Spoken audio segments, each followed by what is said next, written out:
তো দেখেন আমার হাতে একটি অটো রিক্সার কন্ট্রোল সার্কিট দেখতে পাচ্ছেন। তো এটার কি কাজ, কি কারণে আপনাদের দেখাচ্ছি, তো আপনাদের দেখাবো আমি।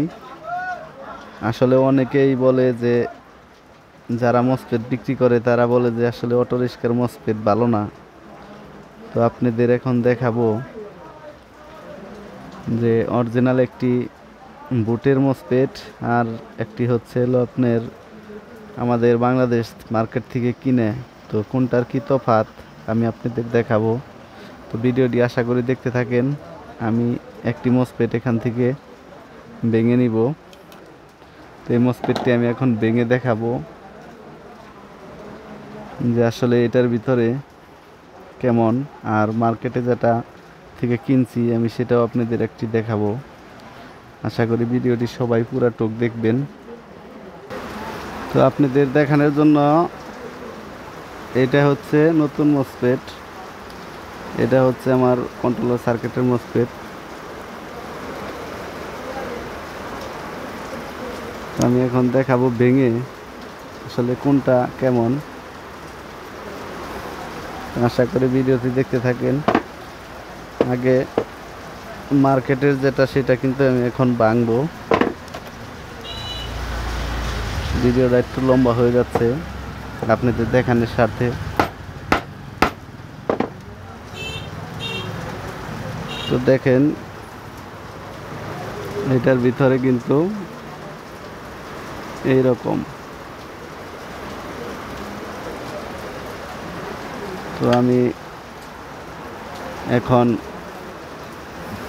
যে অটো রিক্সার ভিতরে যেটা থাকে সেটা কিন্তু আমি এখন ভেঙে দেখাবো।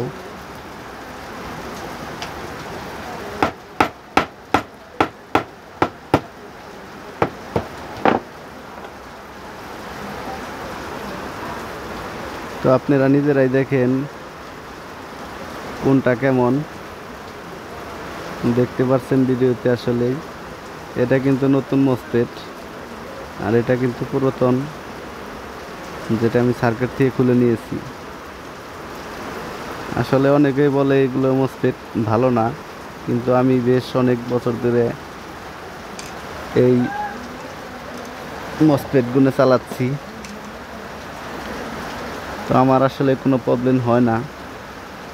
আসল কথাও বলি আমি যে এই মসপেট, পুরাতন মসপেট যে টাকা দিয়ে আমরা কিনি ওই টাকায় আমরা আসলে নতুন মসপেটই পাই, কিন্তু আমরা কিনি না। এই কারণে এই দেখেন এইরকম প্রতারণা। এটার সিস্টেমটা দেখেন আর এইটার সিস্টেমটা দেখেন, আসলেও দুটা কিন্তু অনেক তফাৎ। আপনারা ভিডিওটি দেখে সবাই আমাকে কমেন্ট করবেন যে আসলেও এই মসপেটগুলো কেমন। আপনাদের কাছে আমি জানতে চাচ্ছি, যারা এই মসপেট দিয়ে কাজ করেন তারা অবশ্যই আমাকে কমেন্টে জানাবেন।